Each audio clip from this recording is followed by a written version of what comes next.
बिस्मिल्लाहिर्रहमानिर्रहीम। अस्सलामुअलैकुम रहमतुल्लाहि व बरकातुहू। लाखों करोड़ों दुरूद व सलाम नबी करीम सल्लल्लाहु अलैहि वसल्लम पर और आपकी आल पर। आज बेटा हमारा टॉपिक है derivation of moment generating function for normal distribution. हमने प्रूव करना है कि जो नॉर्मल डिस्ट्रीब्यूशन का मोमेंट जनरेटिंग फंक्शन है वो इस फॉर्म में आता है। जब हम ये ड्राइव कर लेंगे तो फिर हमने इसको डिफ्रेंशिएट करना है विद रिस्पेक्ट टू टी और फिर लिमिट अप्लाई करेंगे t टेंड्स टू 0। इससे हमें मोमेंट्स मिलना शुरू हो जाएंगे। उन मोमेंट्स को यूज़ करके फिर हम मीन और वेरिएंस ड्राइव करेंगे। इसी मोमेंट जनरेटिंग फंक्शन की डेरिवेशन के बाद हम इससे क्यूमुलेंट्स भी ड्राइव करेंगे। इसी वीडियो लेक्चर के अंदर फिर हम कैरेक्टरिस्टिक जनरेटिंग फंक्शन भी ड्राइव करेंगे फॉर नॉर्मल डिस्ट्रीब्यूशन। इंतहाई इंपॉर्टेंट वीडियो लेक्चर है। उसकी वजह ये कि 3-4 बेसिक थ्योरम्स हैं जो आपने इसमें प्रूव करना है।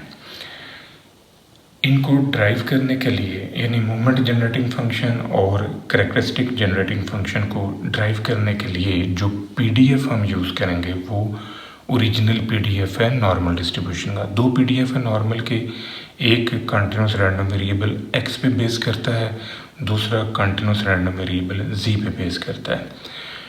वो पीडीएफ जो कंटिन्यूस रैंडम वेरिएबल x पे बेस करता है उसमें पैरामीटर मीन म्यू और वेरिएंस सिग्मा स्क्वायर है। जो PDF continuous random variable z पे बेस करता है उसमें पैरामीटर मीन 0 है और वेरिएंस 1 है। यहाँ पर जो हम पीडीएफ यूज़ कर रहे हैं वो x की फॉर्म का है। बाय डेफिनेशन हमारे पास जो मोमेंट जनरेटिंग फंक्शन है फॉर नॉर्मल डिस्ट्रीब्यूशन वो इस फॉर्म में लिखा जा सकता है। ये नोटेशन है मोमेंट जनरेटिंग फंक्शन लिखने की। अगर हम डिस्क्रीट रैंडम वेरिएबल में काम करेंगे तो फिर मोमेंट जनरेटिंग फंक्शन को इस फॉर्म में लिखेंगे। यहाँ पर ये जो px है ये प्रोबेबिलिटी मैस फंक्शन होगा डिस्क्रीट रैंडम वेरिएबल का। तो यहाँ पर fx की जगह आपने ये नॉर्मल डिस्ट्रीब्यूशन का जो पीडीएफ है वो रख दिया। ये फॉर्म आपके पास आ गई। अब इस फॉर्म को आपने यूज़ करना है। तो ये जो x minus mu over sigma है इसको मैंने लेट किया कि ये z के इक्वल है। इससे सिग्मा को इससे ज़रब दे दें और म्यू को उठा के इस तरफ ले आएँ, ये फॉर्म आपके पास आ जाएगी। यहाँ पर x और z जो है ये आपका वेरिएबल है, सिग्मा जो है ये कांस्टेंट है। तो जब आप इसका डेरिवेटिव लेंगे तो कांस्टेंट का डेरिवेटिव होगा 0, x का डेरिवेटिव dx और z का डेरिवेटिव dz। जब आप बेटा एक वेरिएबल को किसी दूसरे वेरिएबल में ट्रांसफॉर्म करते हैं तो इससे लिमिट्स भी चेंज होती हैं। ये जो दोनों लिमिट्स हैं ये x की हैं। हमने z बनाया है नया वेरिएबल, तो अब हमने z की लिमिट्स जो हैं वो मालूम करनी है। अगर हम x की जगह पर ये माइनस इन्फिनिटी रखते हैं तो इससे हमारे पास जो z है उसकी लिमिट माइनस इन्फिनिटी होगी। अगर हम x की जगह पर ये प्लस इन्फिनिटी रखें तो z भी हमारा प्लस इन्फिनिटी के इक्वल है। तो इसकी जगह पर z रखें, dx की जगह पर सिग्मा dz रखें, इस x की जगह पर म्यू प्लस सिग्मा z रखें और लिमिट्स चेंज करें तो ये आपके पास फॉर्म आ जाएगी। इसको मज़ीद सॉल्व करें। देखें यहाँ पर ये जो t है इसको म्यू से ज़रब दे दें, इसको आप सिग्मा c से भी ज़रब दे दें। जब आप इसे म्यू से ज़रब देंगे तो म्यू चूँकि कांस्टेंट है, इसके साथ कोई वेरिएबल नहीं लगा हुआ, तो इसको आप सेपरेट इस फॉर्म में भी लिख सकते हैं। और ये t जो है जब इससे मल्टीप्लाई होगा तो ये इस फॉर्म में आ जाएगा। ये म्यू e की पावर जो म्यू t है इसको आप सेपरेट कर लें, यानी इसे आप बाहर शिफ्ट कर सकते हैं। और ये जो 2 टर्में हैं इनको इकट्ठा कर लें, क्योंकि e जो है बेस में है तो ये पावर्स इनकी प्लस हो जाएंगी। इन दोनों को कलेक्टिवली आप इस फॉर्म में लिख सकते हैं। ये जो सिग्मा है ये इस सिग्मा से कट जाएगा, यानी कीमतें पुटअप करने के बाद ये सिग्मा आप काट दें, बाकी ये फॉर्म आपके पास आ जाएगी। अब इसमें से मैंने -1/2 जो है वो कॉमन निकाल लिया। जब मैंने इसमें से -1/2 कॉमन निकाला तो ये जो टर्म है इसको हम जी स्क्वेयर माइनस 2t सिग्मा जी लिख सकते हैं। देखें इस -1/2 को इससे ज़रूर दें, ये फॉर्म आ जाएगी। इस -1/2 को आप इससे ज़रूर दें तो ये फॉर्म आपको नज़र आ जाएगी। अब मैंने इसका स्क्वायर जो है वो कंप्लीट करना है, तो स्क्वायर कंप्लीट करने के लिए मैंने यहाँ पर टी स्क्वायर सिग्मा स्क्वायर जो है ना ये प्लस माइनस कर लिया है। ये जो तीन टर्म्स हैं इन तीनों को हम एक स्क्वायर की फॉर्म में लिख सकते हैं। दूसरी खास बात ये है कि ये जो -1/2 है इसको मैं अगर इससे मल्टीप्लाई कर लूँ तो ये वाला माइनस और ये वाला माइनस प्लस में शिफ्ट होंगे, तो इसको हम लिख सकते हैं T square sigma square over 2। क्योंकि इसके साथ जी नहीं लगा हुआ तो इसको मैं सेपरेट भी लिख सकता हूँ, जैसे मैंने ये लिखा है। देखें ये मैंने अलग कर लिया है। अब ये वाली जो फॉर्म है इसको स्क्वायर कंप्लीट करके आप इस तरह लिख सकते हैं। ये e की power T square sigma square over 2 जो है इसके साथ चूँकि कोई वेरिएबल नहीं है तो इसको आप बाहर शिफ्ट कर लें। ये वाला e और ये वाला e की पावर इनके बेसिस बराबर हैं तो इनकी पावर्स को आप प्लस करके इस तरह लिख सकते हैं। यानी इन दोनों टर्मों को मैंने इकट्ठा करके लिख लिया। अब जो ये टर्म मेरे पास आई है इसको मैंने मज़ीद लेट किया कि ये जो टर्म है z minus T over sigma, इस t इंटू सिग्मा, ये मैंने लेट कर लिया कि ये थीटा है। अगर ये थीटा है तो यहाँ पर आप z की लिमिट रखें -इन्फिनिटी तो थीटा -इन्फिनिटी होगा, और यहाँ पर z की लिमिट आप रखेंगे इन्फिनिटी तो थीटा प्लस इन्फिनिटी है। इसका डेरिवेटिव लें, ये डी जी और ये डी थीटा, ये चूँकि कांस्टेंट है इस वजह से इसका डेरिवेटिव 0 होगा। अब ये कीमतें आप यहाँ पर रख लें, इसकी जगह पर आपने रख दिया थीटा तो ये थीटा का स्क्वायर बाय 2 फॉर्म आ जाएगी, और ये जो डी जी है इसकी जगह पर आपने रख लिया ये डी थीटा। अब आप नोट करें कि जो ये टर्म है e की power minus theta square by 2 और इधर से ये जो √2 पाई है 1/√2 पाई, इसको मैंने सेपरेट कर लिया है। ये सारा कुछ जो है ये मैंने सेपरेट इस फॉर्म में लिख लिया है। हमारे पास अगर स्टैंडर्डाइज्ड नॉर्मल डिस्ट्रीब्यूशन हो तो स्टैंडर्डाइज्ड नॉर्मल डिस्ट्रीब्यूशन का ये PDF है, और इस PDF की बेटा 3 प्रॉपर्टीज़ हैं कि ये PDF जो है ये नॉन नेगेटिव वैल्यूज जनरेट करता है। तमाम प्रॉबिलिटीज़ जो हैं वो 0 और 1 के दरमियान है, और टोटल प्रॉबिलिटी 1 है, यानी -infinity to +infinity FG total probability DG ये 1 है। यहाँ पर FG की ये वाली कीमत आप रख दें, तो अगर यहाँ G की जगह पर थीटा रखा जाए तो फिर यही चीज़ जो है इस फॉर्म में भी आ सकती है, यानी z की जगह पर अगर थीटा आप रख दें तो ये फॉर्म है। तो ये टोटल प्रॉबिलिटी चूँकि 1 है तो यहाँ पर भी -इन्फिनिटी टू +इन्फिनिटी है, टोटल प्रॉबिलिटी यहाँ पर भी 1 होगी, तो इसकी जगह पर आप 1 लिख दें। ये हमारे पास है मोमेंट जनरेटिंग फंक्शन जो है ये आ जाएगा।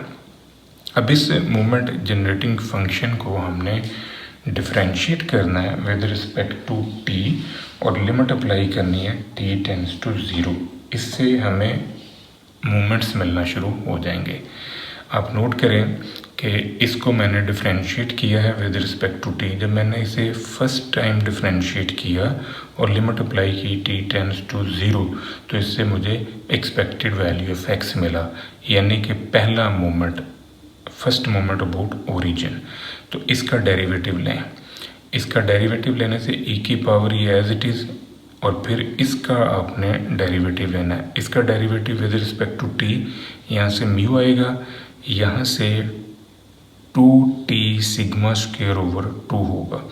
इस पर जब आप लिमिट अप्लाई करेंगे t टेंड्स टू 0, यहाँ पर 0, यहाँ पर 0 और यहाँ पर 0 रखने से ये फॉर्म आ जाएगी। अब ये e की पावर 0 है तो e की पावर 0 1 होगा, यहाँ से ये 0 इसको सारे को ख़त्म कर देगा तो बचेगा क्या आपके पास सिर्फ ये म्यू। तो ये हमारे पास है एक्सपेक्टेड वैल्यू ऑफ x का आंसर आ जाएगा म्यू। अब हमने इसको एक दफ़ा फिर डिफ्रेंशिएट करना है, यानी इसका सेकंड डेरिवेटिव हम लेंगे। तो जब हम इसका सेकंड डेरिवेटिव लेके t टेंड्स टू 0 करेंगे तो इससे हमें expected value of x square मिलेगा।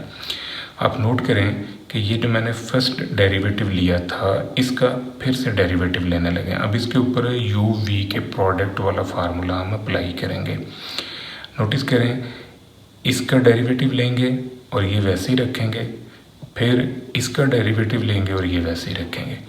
अब यहाँ पर मैंने इसको वैसे ही रखा है, ये फॉर्म आ गई, और e की पावर जो ये mu T plus T square sigma square over 2 है, इस पूरे का मैंने डेरिवेटिव लिया। पहले वैसे ही आया, फिर इसका डेरिवेटिव लिया विद रिस्पेक्ट टू टी, ये फॉर्म आ गई।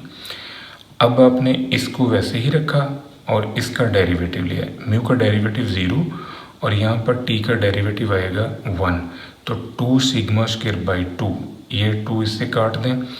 अब इसके ऊपर आप लिमिट अप्लाई करवाएं t टेंड्स टू 0, जहाँ जहाँ t पड़ा हुआ है वहाँ पर आप 0 रख दें। तो t की जगह पर 0 रखने से आपके पास जो नई फॉर्म आएगी वो ये होगी। तो ये e की पावर ये सारा कुछ 0, e की पावर 0 1 होगा। यहाँ पर ये 0 सारा, ये भी 0, यहाँ से म्यू और ये म्यू मिल के मल्टीप्लाई हो रहे हैं तो ये म्यू स्क्वायर आएगा। यहाँ से e की पावर 0 और ये सिग्मा स्क्वायर, ये जो वैल्यू आई है ये expected value of x square है। तो वेरिएंस जो है बाय डेफिनेशन हमारे पास जो वेरिएंस है वो expected value of x square minus expected value of x का होल स्क्वायर, इसके इक्वल है। इसकी कीमत मैंने ये रख दी sigma square plus mu square, और ये जो एक्सपेक्टेड वैल्यू ऑफ एक्स है ये आपने निकाला था म्यू, इसका स्क्वायर ले लें। ये वाला सिग्मा म्यू स्क्वायर जो है ये इस म्यू स्क्वायर से काट दें तो बाकी आपके पास ये सिग्मा स्क्वायर आ जाएगा। ये आपका वेरिएंस है फॉर नॉर्मल डिस्ट्रीब्यूशन। इसका स्क्वायर रूट ले लें ऑन बोथ साइड तो ये स्टैंडर्ड डेविएशन प्रोड्यूस करेगा। फिर CV बनाना है तो standard deviation over mean into 100 से आप CV बना सकते हैं, कोएफिशिएंट ऑफ वेरिएशन। अब आपने क्यूमुलेंट्स निकालने हैं, तो क्यूमुलेंट जनरेटिंग फंक्शन के लिए हमारे पास जो मोमेंट जनरेटिंग फंक्शन आया है इसका हम लॉग लेते हैं ऑन बोथ साइड। जब हमने इसका नेचुरल लॉग लिया ऑन बोथ साइड तो ये फॉर्म आ गई। नेचुरल लॉग लेने से ये ln e होगा, तो ln e आपका 1, तो बाकी बचेगा क्या, mu T plus T square sigma square over 2, ये फॉर्म आ जाएगी। इसको आपने डिफ्रेंशिएट करना है विद रिस्पेक्ट टू टी और फिर लिमिट्स अप्लाई करनी है t टेंड्स टू 0। इससे आपको क्यूमुलेंट्स मिलना शुरू हो जाएंगे। आप नोट करें, जब आपने इसका फर्स्ट डेरिवेटिव लिया विद रिस्पेक्ट टू टी तो यहाँ से ये आएगा म्यू, और साथ में जब आपने इसका डेरिवेटिव बनाया टी स्क्वायर का तो ये आ गया 2t सिग्मा स्क्वायर बाई 2। इस 2 को इससे काट भी सकते हैं। फिर आपने लिमिट अप्लाई की t टेंड्स टू 0, तो यहाँ पर 0 रखने से ये आपके पास म्यू आ जाएगा, ये मीन आ गया। अब आपने इसका एक दफ़ा फिर डेरिवेटिव लेना है, यानी सेकंड डेरिवेटिव, तो इसी का सेकंड डेरिवेटिव लें विद रिस्पेक्ट टू t। तो सेकंड डेरिवेटिव लेने से आपके पास जो नेक्स्ट फॉर्म आएगी ये म्यू का डेरिवेटिव 0 होगा क्योंकि इसके साथ t नहीं लगा हुआ। यहाँ पर t का डेरिवेटिव आएगा 1, ये 2 इससे काट दें तो ये सिग्मा स्क्वायर है। ये आपका वेरिएंस है, यानी सेकंड क्यूमुलेंट जो है ये वेरिएंस के इक्वल है। अब यहाँ पर आपने जब इसका third derivative, fourth derivative, fifth derivative लेना है, जितने भी आप आगे डेरिवेटिव जनरेट करेंगे उन सारों का आंसर जो है वो 0 होगा, यानी all cumulants after second order are equal to 0। यानी 2 तक तो आपको वैल्यू मिल रही है, पहली दफ़ा म्यू निकला, दूसरी दफ़ा सिग्मा स्क्वायर निकला, लेकिन अब थर्ड क्यूमुलेंट, फोर्थ क्यूमुलेंट, इनका आंसर 0 होगा। अब हम आते हैं derivation of characteristic generating function के ऊपर। जो हमारा कैरेक्टरिस्टिक जनरेटिंग फंक्शन है बाय डेफिनेशन, उसके लिए हम जो नोटेशन यूज़ करेंगे वो ये वाली है। यहाँ पर आप नोटिस करो कि अयोटा टी एक्स आ गया, यानी एक्सपेक्टेड वैल्यू ऑफ ई की पावर अयोटा टी एक्स। जब मोमेंट जनरेटिंग फंक्शन हम ड्राइव कर रहे थे तो ये अयोटा नहीं था। तो अगर हम डिस्क्रीट प्रोबेबिलिटी मैस फंक्शन में से ये करैक्टरिस्टिक फंक्शन जनरेट करेंगे तो फिर हम ये फार्मूला यूज़ करेंगे। लेकिन चूँकि हम कंटिन्यूस रैंडम वेरिएबल में काम कर रहे हैं, हम नॉर्मल डिस्ट्रीब्यूशन में काम कर रहे हैं, इस वजह से हम इंटीग्रेट करेंगे। तो ये जो एफ एक्स है इसकी जगह पर मैंने नॉर्मल डिस्ट्रीब्यूशन का ये PDF रख दिया। ये वाली टर्म मैंने बाहर निकाल ली है, इसको मैंने लेट किया कि ये z के इक्वल है। सिग्मा को इस तरफ मल्टीप्लाई किया, म्यू को उठा के इस तरफ ले आए तो ये फॉर्म आपके पास आ गई। इसका डेरिवेटिव लें dx और सिग्मा dz। ये म्यू जो है ये कांस्टेंट है, इसका डेरिवेटिव 0। लिमिट्स आपने चेंज कर लें, x की जगह पर -∞ रखा तो z भी -∞, x की जगह पर +∞ रखा तो z भी +∞।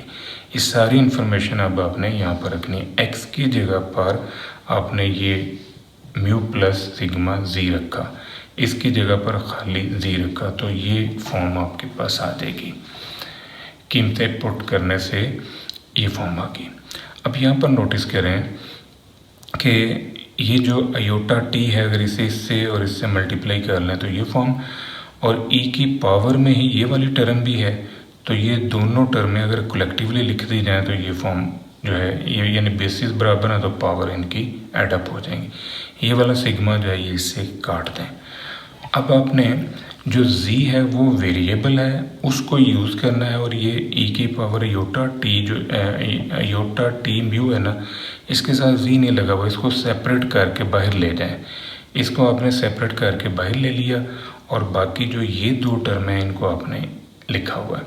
अब इसमें से -1/2 जो है वो मैंने कॉमन निकाल लिया। अब इस -1/2 को जब कॉमन निकाला तो बाकी ये फॉर्म आ जाएगी। इसमें से आपने -1/2 निकाला, देखें ज़रा, इसको इससे ज़रब दें, ये फॉर्म आएगी। इसको जब आप इस टर्म से ज़रब देंगे तो ये 2 कट जाएगा, ये माइनस इसको करेगा प्लस, तो ये फॉर्म आपको नज़र आ जाएगी। अब हमने स्क्वायर जो है वो कंप्लीट करना है, तो स्क्वायर कंप्लीट करने के लिए मैंने ये अयोटा टी सिग्मा का स्क्वायर जो है ना, ये प्लस भी कर लिया, ये माइनस भी कर, इसको काटें फिर से यही फॉर्म आपको नज़र आ जाएगी। ये मैंने स्क्वायर को कंप्लीट करने के लिए की है। ये तीनों टर्म जो हैं ये स्क्वायर की फॉर्म में इस तरह लिखी जा सकती हैं। दूसरी ख़ास बात ये कि अब इसके साथ तो z नहीं लगा हुआ, तो ये न्यूमेरिकल कांस्टेंट की सूरत में ही है, तो ये जो -1/2 है जब इसके साथ अलग किया जाएगा तो ये वाला माइनस और ये वाला माइनस मिल के प्लस हो जाएंगे। तो इसको हम लिख सकते हैं e की पावर अयोटा टी सिग्मा का स्क्वायर, और वो सारा इसके साथ अटैच होगा, तो ये फॉर्म आपको नज़र आ जाएगी। क्योंकि ज़ाहिर है ये भी e की पावर में होगा, ये भी e की पावर में होगा, तो इन दोनों को इकट्ठा करके हम ऐसे लिख सकते हैं। अब जो ये वाली टर्म 3 रकमें हैं, इनको आपने स्क्वायर की सूरत में इस फॉर्म में लिख लिया। अब हम इसको लेट करते हैं कि ये हमारा थीटा है, यानी इस चीज़ को मैंने लेट किया कि ये थीटा के इक्वल है, ताकि इसको मज़ीद थोड़ा सा हम सॉल्व कर लें। नोटिस करें जी, ये z minus iota T sigma जो है ना ये थीटा है। अगर z की लिमिट -∞ है तो थीटा -∞ होगा, अगर z की जगह पर +∞ लिखेंगे तो थीटा +∞ है। इसका डेरिवेटिव लें, dz equal to D theta, ये कांस्टेंट है, इसका डेरिवेटिव होगा 0। ये सारी इन्फॉर्मेशन जो है आपने यहाँ पर रख दी। यहाँ पर रखें थीटा, तो थीटा का स्क्वायर dz की जगह पर आ जाएगा d थीटा।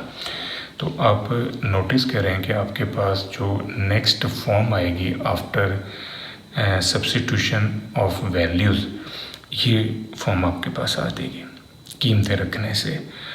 जो नॉर्मल डिस्ट्रीब्यूशन का PDF है in standard normal random variable वो ये है। तो टोटल प्रोबेबिलिटी जो है minus infinity two plus infinity, इसकी टोटल प्रोबेबिलिटी जो है वो 1 है। यहाँ पर एफ जी की ये वाली कीमत रखें तो ये टोटल प्रोबेबिलिटी 1 है। तो ये जो जी है, अगर इस जी की जगह पर थीटा रख दिया जाए तो आपको ये टर्म नज़र आ जाएगी। आप नोट करें कि इसमें जी आ रहा है, इसमें थीटा आ रहा है, चीज़ एक ही है। तो अगर ये 1 है तो फिर ये भी 1 के ही इक्वल है, क्योंकि यहाँ पर भी टोटल प्रोबेबिलिटी जो है ये 1 शो हो रही है। तो फिर आप इसको भी 1 लिख लें तो ये आपके पास कैरेक्टरिस्टिक जनरेटिंग फंक्शन आ जाएगा फॉर नॉर्मल डिस्ट्रीब्यूशन। यहाँ पर एक पॉइंट, ये जो माइनस है ये कैसे आया? तो माइनस जो है ये आप ज़रा देखें कि ये किस तरह आया है। ये यहाँ पर अयोटा टी सिग्मा का स्क्वायर ओवर 2 है। तो ये जो अयोटा का स्क्वायर है, अयोटा स्क्वायर जो है ना ये -1 के बराबर होता है। तो अयोटा स्क्वायर को सेपरेट करके यहाँ माइनस लिख दिया। ये जो प्लस है ये फिर माइनस हो जाएगा, बाकी T square sigma square by 2। तो यही चीज़ जो है ये आपने प्रूव करनी थी कि जो कैरेक्टरिस्टिक जनरेटिंग फंक्शन है वो इसके इक्वल है। ये था बेटा आज का हमारा लेक्चर। दुआ में याद रखिएगा। इंशाल्लाह अगली वीडियो के साथ फिर हाजिर होंगे। फ़ी अमान अल्लाह।